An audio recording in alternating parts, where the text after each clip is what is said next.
Hello and welcome to The Fan Show. I'm your host Callum, and today we're going to be interviewing Disney fans. In this episode, we're going to be discussing what makes a Disney fan, how Disney has affected their viewers, and the Disney community as a whole. Now in this episode, I discovered things about Disney I didn't even know about, and topics I didn't even think to uncover. So you guys definitely don't want to miss out on this episode. If you guys enjoy The Fan Show, make sure you like and subscribe, and also comment down below who would you like to see next on The Fan Show. And without further ado, let's get on with the interviews. So first of all, thank you for coming onto the show. Thank you for having me. It's been an absolute pleasure having you here. It was the kind of like pinnacle film that kind of really got, because of course Disney has such an entourage of like Disney princesses. Yeah. That's the main ones. Which one kind of sparked with you? Belle. Belle's my favourite. Belle? Yeah, it always has been. I know the words to the film and to every song. It's a bit sad. Yeah. I think as a child, she was one of the only ones with brown hair. Which sounds stupid, but when you're a little girl and you're dressing up as princesses, you want to dress up as the one that you look like. So she was the only one that looked like me, really. I think it's definitely changed in some ways for the better. I think when I watch sort of the old Disney films now, I think, gosh, they're outdated. But for their time, they were amazing. But I think watching them as an adult and all these new ones, you find so much more hidden meaning in the films that children, it would just go over their heads. Even some quite sort of rude jokes. Yeah. You wouldn't notice it as a child. Like in Cars, Lightning McQueen, there's two little girl cars, I say little girl, they're women, that come up to him and they're like, oh my god, Lightning McQueen, and they flash their headlights at him. That's the Cars version of them flashing him. Yeah. But as a child, you wouldn't think twice, but as a grown-up, you watch and you think, wow. I know exactly the scene you're talking about. Yeah. So there's all these little things, or just little rude jokes. I can't think now, but I'm sure Olaf the Snowman and Frozen makes a couple. And you think, gosh, a child would not even think twice about it. Coco was a huge hit recently, looking at Mexican heritage and sort of their beliefs and traditions. And actually, the way they focused on things like death, I think it's really important. There's so many children that will watch those films and find comfort in knowing sort of what could happen when someone dies, and because that's a grey area. Grown-ups don't really like talking to children about that kind of stuff. Children just want to learn, they want to know. So having something in such a safe space like a Disney film where it can talk about emotions, bad things, death, it's a way to sort of teach children, but in a nice way. Yeah, so I've been to Disneyland Paris 4 times and Disney World 8 times. Florida's the biggest one, Disney World. And there's 4 parks and 2 water parks in Florida, obviously. Then there's Disneyland Paris, which is sort of so close, it's amazing. We're so lucky to have one so nearby. That's got 2 parks, but obviously it's much smaller than America, and the weather's not as good. There's California, which is the original one. That's the only one that Walt actually got to see. They've got Hong Kong, there's one in Shanghai, there's one in Japan. So yeah, there's loads. What kind of merchandise have you collected over the years? It's very different, the sort of Disney store that we've got here, and then the shops out there that sell Disney stuff. In America, I've got so much more. Here we've got a nice range of stuff in the Disney store on Shop Disney is the website, and you can get sort of a few bits and bobs. A lot of it is children's stuff though in this country.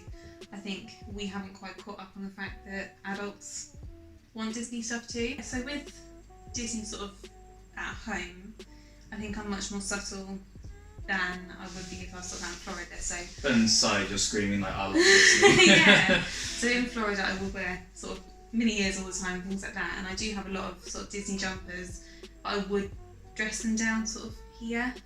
And with home stuff I sort of have subtle hints to Disney rather than pillars.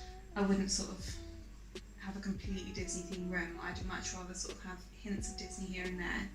I have got a lot of Disney mugs. They are something I collect. I just had to mention this extensive pin board you got going on in the background. Do you know how many pins are on there, or is it just kind of... Definitely over 100.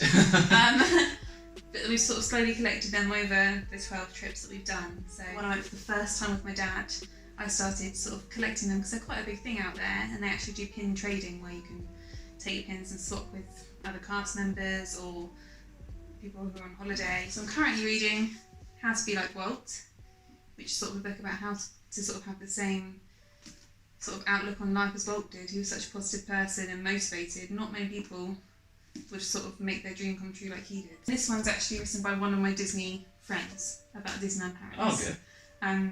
So Emily has made YouTube videos for years, and she decided to write a book about Disneyland Paris. Hello, Emily. Thank you so much for coming onto the call.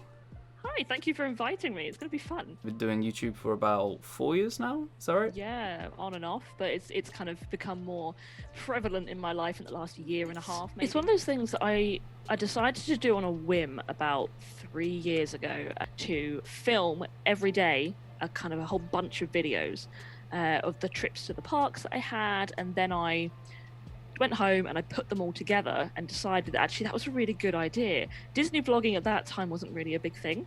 Then the following trip I went on, I thought I'm going to actually get a proper camera and do it. When I say proper camera, it was about 90 quid, but like it was my first proper camera. And it just kind of developed from there. I then started to find out that other people were doing it, and it was it's built in the last 3 years or so, 2 or 3 years, to this big thing that people love doing. People love documenting the trips. To be fair, I do bring Disney into my job as well. I mean, you can't if you're a singing teacher. You've got to do Disney songs. Yeah, exactly. And I saw on your YouTube channel you do, I believe, Disney covers. Did Disney kind of inspire you to have this kind of music path, or? I've always loved performing. I've always loved music and singing and dance and all that sort of stuff. And I think Disney really was subconsciously a part of that. I've always loved Alan Menken, who wrote a lot of the songs, basically all of the songs for the real classics. So Little Mermaid, Beauty and the Beast, Aladdin, Hercules, Pocahontas, Lion King, like, you know, all those sort of ones that everyone loves.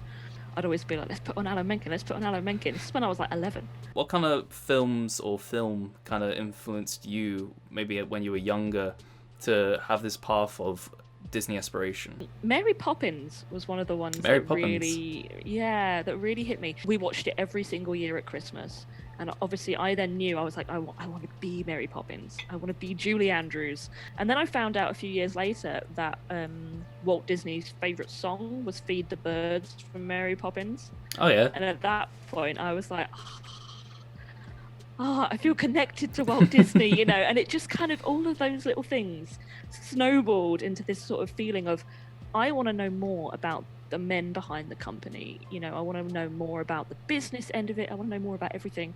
And yeah, that's kind of how it all went. It was Mary Poppins that started it all off, really. The favourite one is Peter Pan, because it's set in London, but obviously when it's not in Neverland, but it's set in London, and it almost feels it could happen to you, because we're English, and you know, you just kind of connect with it slightly more. And basically, I went about writing it. I found a plan a few weeks ago from when I first started planning this, 2017, July 2017, which was obviously quite a long time ago. I then ditched the idea, went on with uni and that sort of stuff. It took over, and I started again during the lockdown last year. I thought, no, I'm going to do it, because people kept coming to me and saying, I want to book a trip to Disneyland Paris.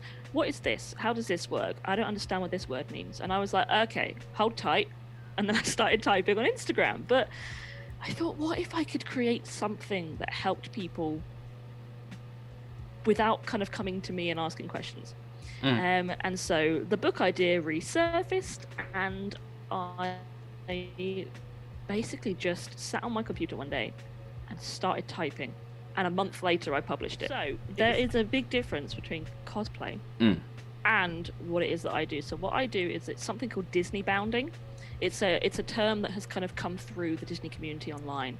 And Disney bounding basically is a more subtle version of what cosplay is. So cosplay is usually you dress up as a character. You dress up in a costume.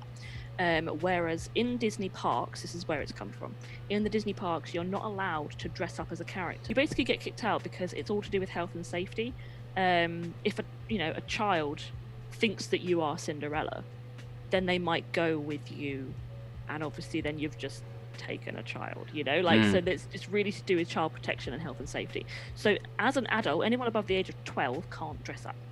But Disney bounding came along to kind of have a loophole in the rule, which basically it just means that you are dressing up like a character, but you are wearing normal clothes. So obviously, ears. Yeah, the walls of ears. That is my wall of ears.